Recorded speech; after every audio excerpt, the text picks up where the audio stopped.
Bem, pessoal, 1996, né? O ano do último título aí da Mocidade Independente e quebrando assim também uma hegemonia aí da Imperatriz que se consolidaram uma das mais fortes escolas, uma das potências da década de 90.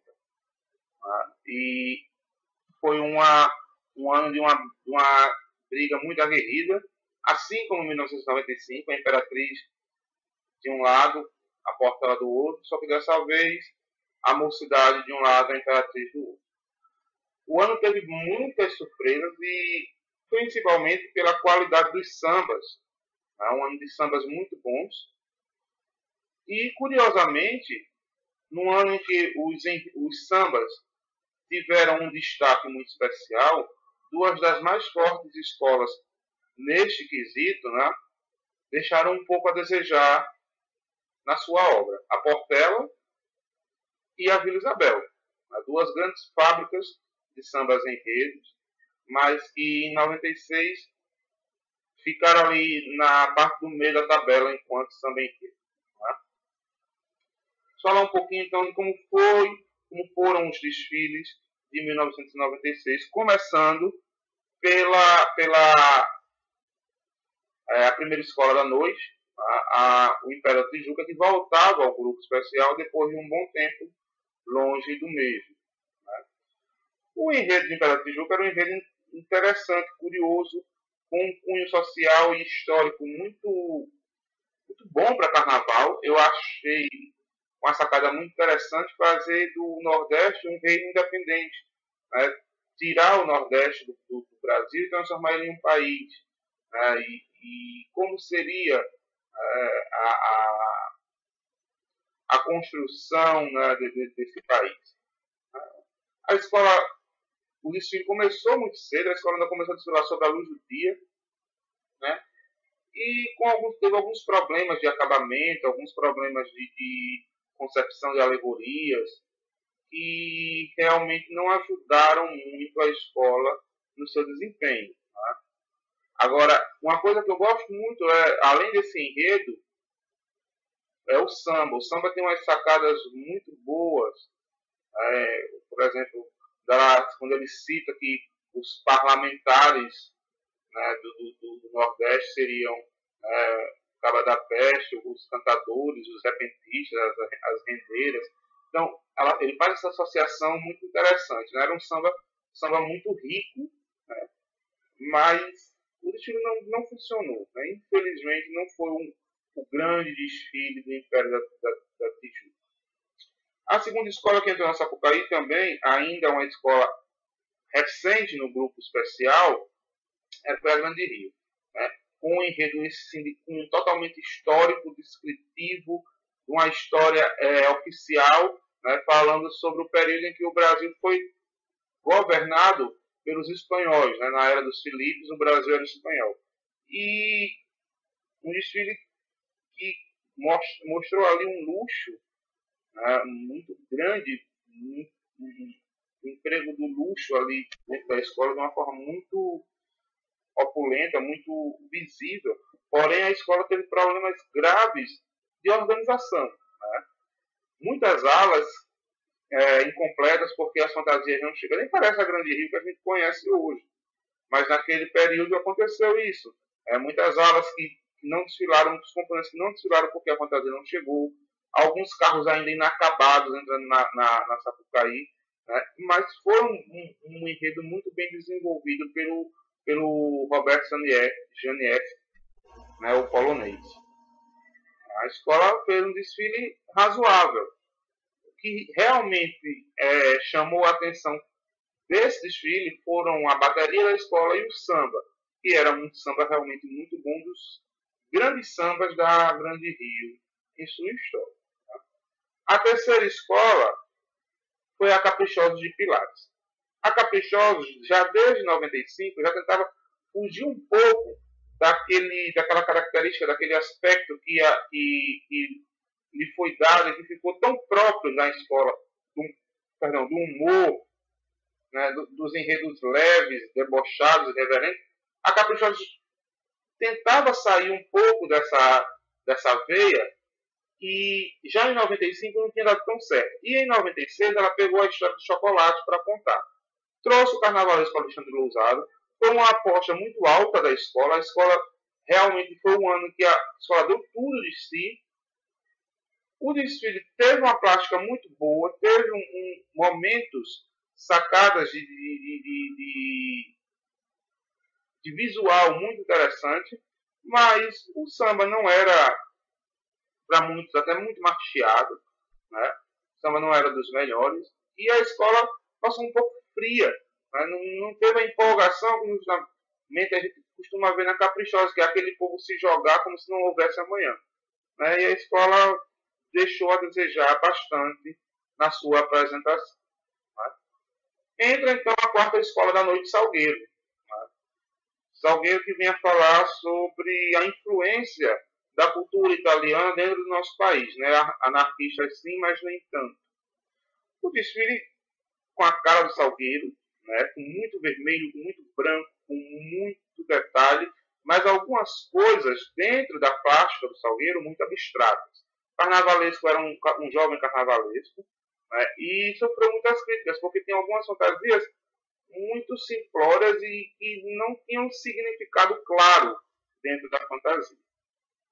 Porém, foi o melhor desfile da noite até então, né? Com um samba muito bom e com a bateria muito correta, e com uma coisa que me chamou muita atenção, que foi a comissão de frente com os pirros lindíssimos, todo em brancos, com pequenos detalhes em vermelho, que deram um charme muito especial àquele desfile. Problema no Salgueiro, o mesmo de sempre, evolução. Né? Inclusive, tem um vídeo aí que às vezes eu assisto, acho muito interessante, onde o Fernando Pamplona, comentarista da extinta TV Manchete, faz um comentário rasgando o malho em cima do Salgueiro por conta da invasão dos camiseiros, vamos dizer assim. Das pessoas que pegavam a camisa de diretoria, vestiam e iam ali para o meio do desfile do Salgueiro, embolar a evolução, atrapalhar o desempenho da escola, e realmente isso ficou visível dentro do desfile. Né? Foi uma pena, porque o Salgueiro poderia ter chegado mais longe. E a gente sentiu que houve um pouco de afrouxamento dos diretores de harmonia em deter, barrar esses pseudos penetras do desfile do Salgueiro. A quinta escola foi a União da Ilha, né? Com um tema muito irreverente, diferente, né? Sobre a viagem da Pintada Encantada, né? Falando sobre a história da galinha de Angola pelo mundo.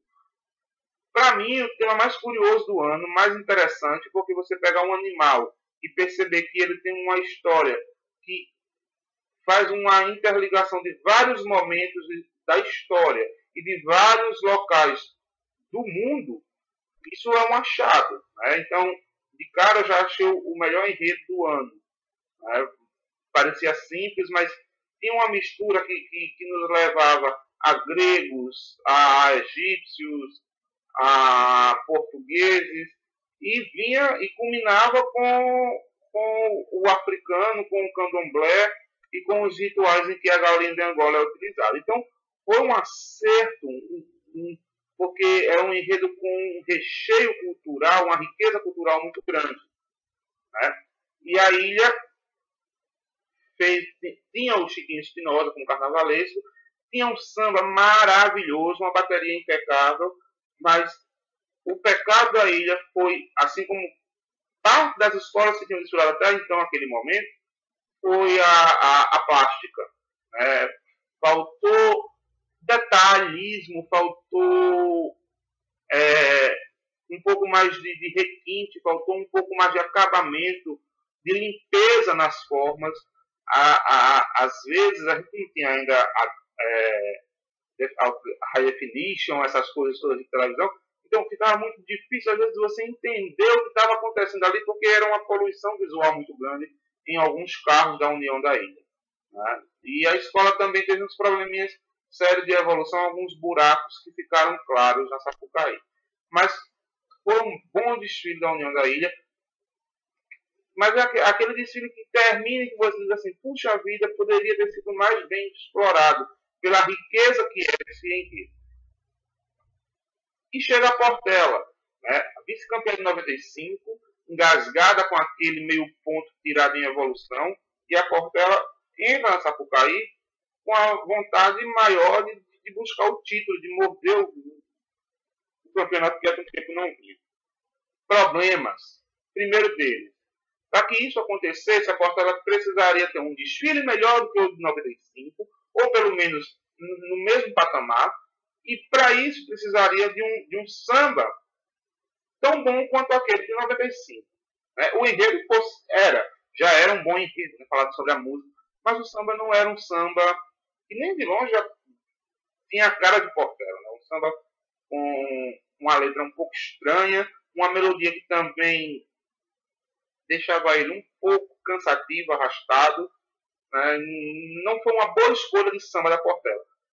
Posso dizer categoricamente que eu até disse no começo desse vídeo, que a Portela e a Vila não foram bem, mas a Portela tinha um dos piores sambas do ano de 96. Certo? Se era o pior, eu acho que não, mas estava ali, como em 96 tinham muitas escolas desfilando, eu acho que ela estava ali entre as 5 últimas em termos de samba. Né?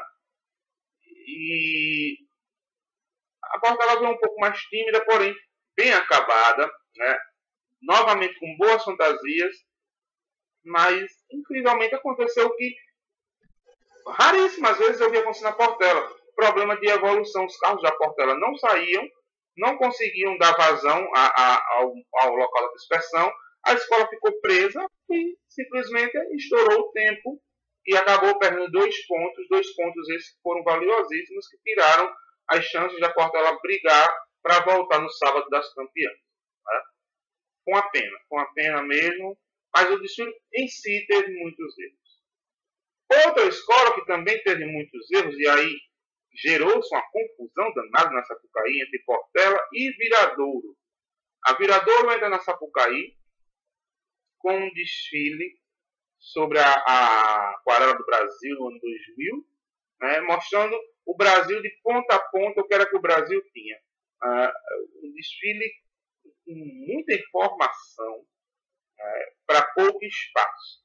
Tem uma serpente no começo do desfile, achei muito bonito, mas depois disso, a tentativa do Joãozinho 30 de colocar 3, 4, 5 carros diferentes em um carro só, deu um bololô danado, o desfile foi arrastado, o acabamento não estava legal dos carros da Viradouro, o samba não era dos melhores. Para completar, modificaram a melodia do samba no meio do desfile, o samba passou a ser mais arrastado ainda.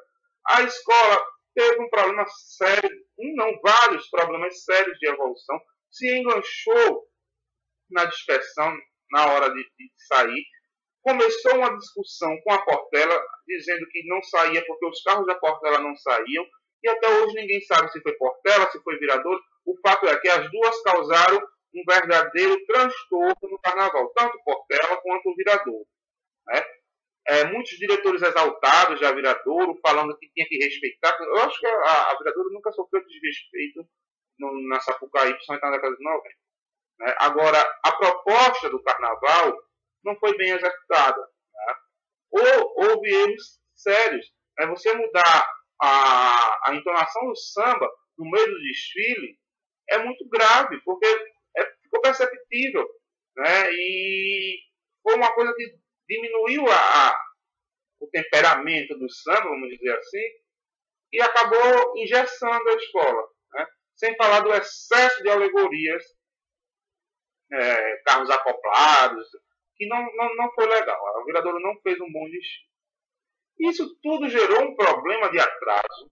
Tá? E como é engraçado as coisas do carnaval. Né? A mocidade nos preparou um desfile para a noite. Curiosamente, nós não conseguimos ver o desfile da mocidade, nem o desfile oficial, nem o desfile das campeãs, sobre a luz da noite. Né? E vai ficar somente a critério do imaginário de cada um. A mocidade levou quase que 3 horas esperando para que pudesse entrar na Sapucaí, por conta do problema Portela Viradouro. né? Mas quando entrou, deu seu recado de forma magistral. Né? O abuso da tecnologia, de elementos novos, de belas formas, de bom acabamento, de cores fortes, mesmo sabendo que não ia desfilar sob a luz do dia, a mocidade fez uma paleta de cores que funcionou muito bem com a luz do sol. Né? O samba, muito funcional, não era o melhor do ano, mas era muito funcional. Uma comissão de frente que abusou da originalidade de juntar um Frankenstein com elementos carnavalescos, carnavalizar um Frankenstein, só a mocidade mesmo, para fazer isso, só o Renato Lage. Né? Então, assim, foi uma lavada da mocidade em harmonia, em evolução, em fantasia, em alegorias, em mestre-sala de porta-mão. Então, a mocidade não errou. Se tínhamos uma escola considerada tecnicamente perfeita, que era a Imperatriz, a mocidade fez o dever de casa muito melhor do que a da Imperatriz e pôde levar esse título tecnicamente perfeita de 1996. Estava ali a fortíssima candidata ao título de 96. Finalizando a primeira noite, viriam Ônibus da Ponte, com um enredo sobre a Sombrinha e seus parentes, guarda-chuva, guarda-sol, né? É um desfile muito fraquinho. O samba também uma marchinha, mas eu gosto muito de samba da Ponte, mas carrinhos muito quadradinhos, pequenos, Sapucaí vazia, até porque já ia dar quase 9 da manhã, o sol queimando o cucuruto, né? E um desfile que não tinha muitos atrativos, até porque depois do que a mocidade fez, não tinha muito o que se esperar. E, infelizmente, a Ponte fez uma trágica apresentação, foi muito ruim no Carnaval de 1996. Segundo dia, né, abre o Carnaval uma grata surpresa chamada Porto da Pedra, com um luxo, um requinte, com uma cara de escola grande, um samba para cima, um puxador muito bom, uma bateria afinada. Olha, eu ouso dizer que se aquele desfile da Porto da Pedra é numa escola de renome ali, numa Vila Isabel, numa Portela, numa Beija-Flor, ia para as cabeças fácil, viu? A escola tinha ali o propósito, lógico, de se manter no grupo e fez um desfile maravilhoso em todos os seus aspectos. O luxo das fantasias e do acabamento das alegorias eram coisas assim de, na época, muito se remetia a Renato Lage e Rosa Magalhães. Então eram coisas de Rosa e de Renato. Você olhava assim, você dizia, puxa vida, essa escola veio do acesso, né? Foi um belíssimo desfile. Entra o Império Serrano, o sofrido império que estava em momentos de dificuldade financeira, administrativa, que até hoje passa por isso, né? A gente torce aí para a recuperação do império. E 96 foi um ano que poderia mostrou inclusive para o público um ressurgimento do império, a começar pelo samba e pelo enredo. Um enredo social, de cunho popular, com uma figura muito forte no momento, que era o Heberto de Souza, o Betinho. Aí o desfile foi politicamente correto, algumas falhas de acabamento, algumas falhas de detalhes em alegorias e fantasias, mas primou pela emoção. O samba muito bom, a roupa da fantasia, a roupa da comissão de frente perna muito bonita, né? Mas o desfile teve alguns problemas que foram superados, suplantados pela emoção, e o Império fez, de longe, a sua melhor apresentação desde 1987. Foi lindo ver o Império desfilando com o Iveras com o Filho de Não Pode Ali. Samba do ano. Né? O samba do Império não tinha como não ser. Né? O samba, aliás, a noite iria marcar os grandes sambas do ano, porque depois do Império veio o Estácio com uma outra pancada na orelha. E assim, um samba que tinha um apelo muito popular muito grande. Os refrões chicletes que pegavam mesmo. O problema é que o Estácio teve graves problemas de evolução, desfilou um acabamento muito irregular, muita peça aparente nas alegorias. teoricamente você já percebia ali que o Estácio estava num declínio. Infelizmente, a gente tem que dizer a verdade. E foi um desfile que teve uma parte auditiva muito boa, mas uma parte visual péssima. A Vila Isabel vem em sequência, né, falando da... Perdão, pulei a Unidos da Tijuca, desculpa. A Unidos da Tijuca vinha falando sobre Zumbi dos Palmares. Né, e tinha também um grande samba. Veja aí, já falei da Porto da Pedra, que tinha um bom samba, do Império com um grande samba, a Estácio com um bom samba, e agora a Tijuca também com um outro grande samba. E isso, infelizmente, a Tijuca não soube tirar proveito disso. Até porque houve muitos problemas, né? Um princípio de incêndio no Abre-Alas.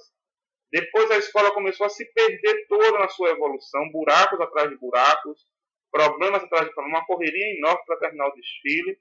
E a escola, infelizmente, sabia que iria brigar para não cair, né? Pelas últimas posições ali, para se segurar na parte de baixo da tabela. A Vila Isabel passou também muito xoxa, muito morna, nem parecia a Vila Isabel, parece que o samba não pegou, a escola estava até bonita, com uma plástica interessante, mas muito fria, muito cinza. A escola não incorporou a alma do enredo sobre o Rio Grande do Sul e foi somente um desfile de meio de tabela, o desfile da Vila Isabel. Viria então aí a toda a poderosa imperatriz Leopoldinense. Quem iria ganhar carnaval até então naquele momento da imperatriz? Ora, se a imperatriz foi campeã em 95 com um carro a menos, imagina agora que ela vinha com tudo e ainda tinha, vamos dizer assim, ajeitado aquilo que mais se reclamava dela, que era aquela empatia dela com o público através do samba. Ou seja, a imperatriz tinha um samba muito cantado, um samba muito bom. Junto com, eu fico na dúvida, é muito difícil dizer qual foi o melhor samba do ano de 96. Foi Império, foi Imperatriz, mas um sambão, né?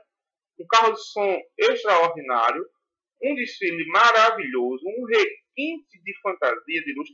Parecia que você estava vendo remakes dos outros desfiles da Rosa Magalhães, porque era tudo tão lindo, tudo tão extraordinário, tudo tão perfeito, tudo tão dourado, tudo tão bem acabado, não tinha onde errar. E curiosamente a Imperatriz errou onde ela não costumava errar na década de 90, em evolução. Né? Curiosamente, o desfile estava muito frio, muito, não sei se até pelo gelo da Áustria, né, que o desfile começava lá na Áustria, mas aquele primeiro setor estava muito apagado, muito cinza e com uma evolução, uma harmonia muito morna. Né? E foi aí o grande pecado da Imperatriz. Tirando isso, o desfile da Imperatriz foi muito mais desfile. Foi muito mais concepção artística, foi muito mais em pesquisa, foi muito mais samba. Mas a mocidade fez o dever de casa muito certo, sem erro, não tinha como tirar pontos da mocidade. E também não tinha como dar pontos extras à Imperatriz. A Imperatriz foi melhor do que a mocidade? Eu acho que foi melhor do que a mocidade. Mas o que a mocidade fez, gabaritava.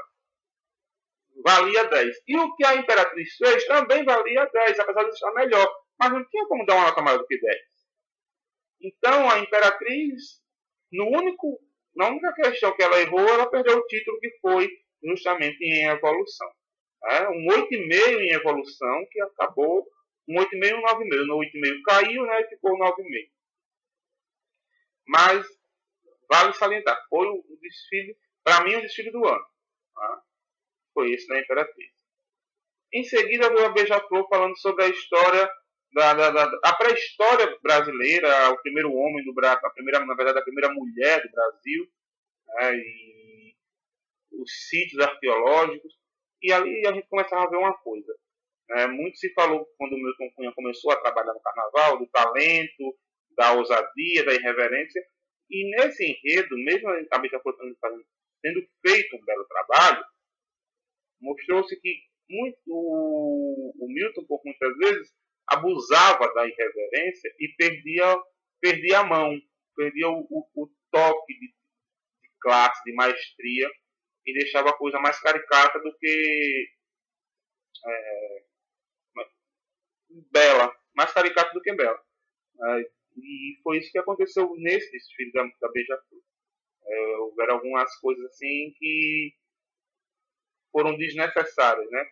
Genitália, eu acho que aquela comissão de frente poderia ter sido mais bem trabalhada.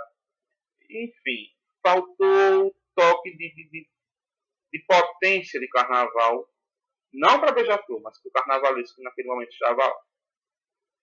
E a Mangueira fechou o desfile. A Mangueira trazia o Oswaldo Jardim, tentando se reinventar, foi falar do Maranhão, fez um desfile muito bom, muito bonito, se reencontrou com as suas cores, se reencontrou com o seu povo, com a sua animação e conseguiu fazer um desfile que a colocaria numa posição melhor do que a dos últimos anos. O desfile da Mangueira foi correto, porém teve empolgação e tinha um samba também bom. E esse foi o ano de 1996, que terminaria com a Mocidade em primeiro, né, e a Imperatriz em segundo, seguido de a Beija-Flor em terceiro, né, as três primeiras. A quarta colocada do ano de 1996 foi justamente o Salgueiro, né, ficando em quarto, e em quinto a Mangueira, né, e o Império Serrano ficando ali. Perdão, eu só investi aí. A Mangueira em quarto, o Salgueiro em quinto e o Império Serrano em sexto colocado. Achei uma colocação justa pelo que foi feito, né? A questão da parte de cima da tabela, se a Imperatriz tivesse ganho também, não seria algo o fim do mundo ou, né, algo incompreensível, mas deu mocidade de forma muito justa, certo? É isso aí, vamos para 97.